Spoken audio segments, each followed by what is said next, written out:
حنان نے ایک نظر اظہار کو دیکھا جس کے لہجے میں بہت مان تھا، جیسے حنان اس کی بات مانے گی۔ حنان نے ایک نظر نوین کو دیکھا جو اسے ایسی نظروں سے دیکھ رہی تھی جیسے اس نے اظہار کی بات مانی تو وہ فوراً اسی وقت حنان کو جان سے مار دے گی۔ حنان نے اپنی نظریں جھکا لی۔ میں تمہارے ساتھ تمہارے روم میں نہیں رہنا چاہتی، حنان نے نظریں جھکا کر اظہار کو جواب دیا۔ وہ قہر برساتی نظروں سے حنان کو دیکھنے لگا۔ اظہار، اگر تمہارے دل میں میرے لیے ذرا بھی احترام ہے تو کوئی بھی ہنگامہ کیے بنا اپنے کمرے میں چلے جاؤ، اور جب تک حنان خود تمہارے روم میں نہیں آنا چاہتی تب تک تم مجھ سے زبردستی نہیں کرو گے۔ وجیہہ کی بات سن کر ایک نظر اظہار نے نوین کے چہرے پر ڈالی جس کے چہرے پر خوشی چھلکتی صاف نظر آ رہی تھی۔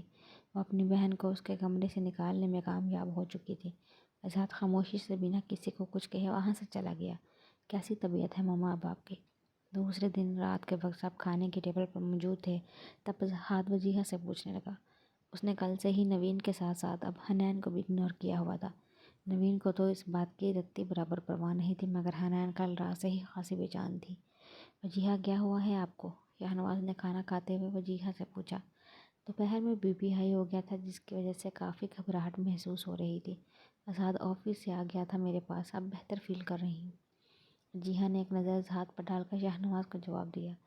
کمال کرتی ہیں آپ وجیہہ، میں گھر پر موجود تو تھی، آپ مجھے بتا دیتی، میں آپ کو ڈاکٹر کے پاس لے چلتی۔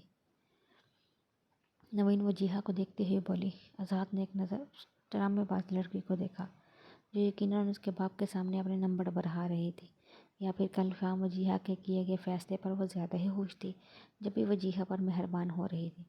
احساس سر جھٹک کر کھانا کھانے لگا۔ ایسی کوئی پریشانی والی بات نہیں ہے نوین، پچھلے 1 سال سے ہی میری طبیعت اپ ڈاؤن رہتی ہے، وجیہہ نوین کو دیکھتے ہوئے بتانے لگی۔ وجیہہ، آئندہ کبھی آپ کی طبیعت خراب ہو تو آپ نوین کو بتا دیجیے گا، وہ گھر پر ہی تو موجود ہوتی ہے، اور پلیز اپنی صحت کا خیال رکھا کرے۔ اب شاہنواز وجیہہ کو دیکھتا ہوا کہنے لگا۔ شاہنواز، بالکل ٹھیک کہہ رہے ہیں وجیہہ، میں آپ کے کام آؤں گی تو مجھے خوشی ہوگی۔ آپ کے روم میں اس لیے خود سے نہیں آتی کہ آپ کے آرام میں خلل نہ پڑے، کہیں آپ ڈسٹرب نہ ہوں میری وجہ سے۔ نوین مسکرا کر وجیہہ کو بولنے لگی۔ اس کی بات سن کر وجیہہ بس مسکرا کر اسے دیکھنے لگی۔ ڈیڈ، آج رات آئی تھنک آپ کو ماما کے پاس ہونا چاہیے، ان کی طبیعت اتنی بھی ٹھیک نہیں، انہیں رات میں ضرورت پڑ سکتی ہے۔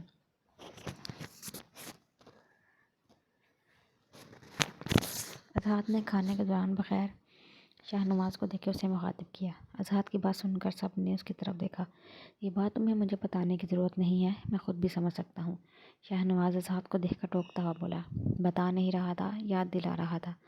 آپ نے ہی ماما سے کچھ دونوں بیویوں کو ایکول رکھنے کی اور برابری کے حقوق دینے کی بات کی تھی۔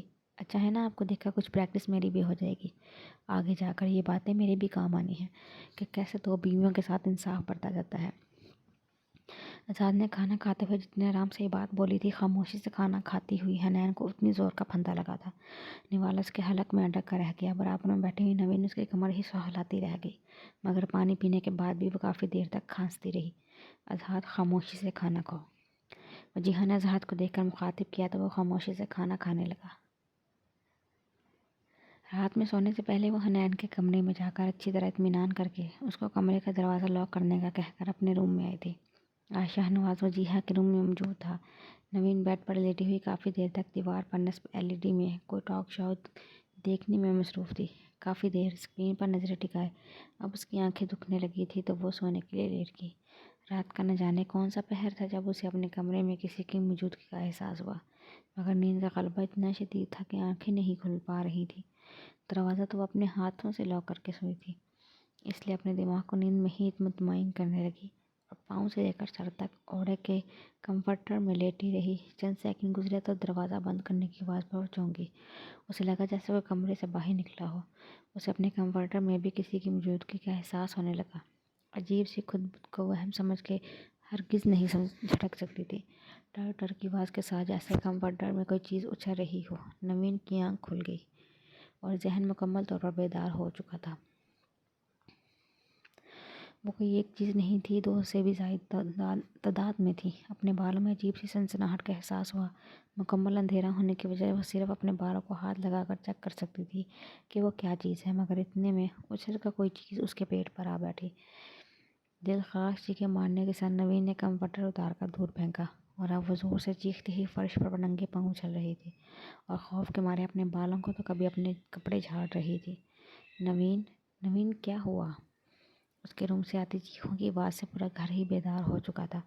شاہنواز بھاگتا ہوا اس کے روم میں آیا اور کمرے کی لائٹ کھولی۔ اب وہ پھٹی پھٹی آنکھوں سے شاہنواز کو دیکھ کر اس کے گلے سے لگ گئی۔ وہ باقاعدہ زور زور سے رونے لگی۔ آپی کیا ہو گیا آپ کو؟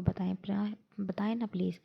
آگے پیچھے حنان، اظہار اور سب سے آخر میں ویل چیئر پر وجیہہ نوین کے کمرے میں داخل ہوئی۔ نوین کو روتا ہوا دیکھ کر حنان کو بھی رونا آنے لگا۔ نوین کچھ بتاؤ گی یا پھر یوں ہی کھڑی روتی رہو گی؟ شاہنواز اسے الگ کرتا ہوا جھنجھلا کر پوچھنے لگا۔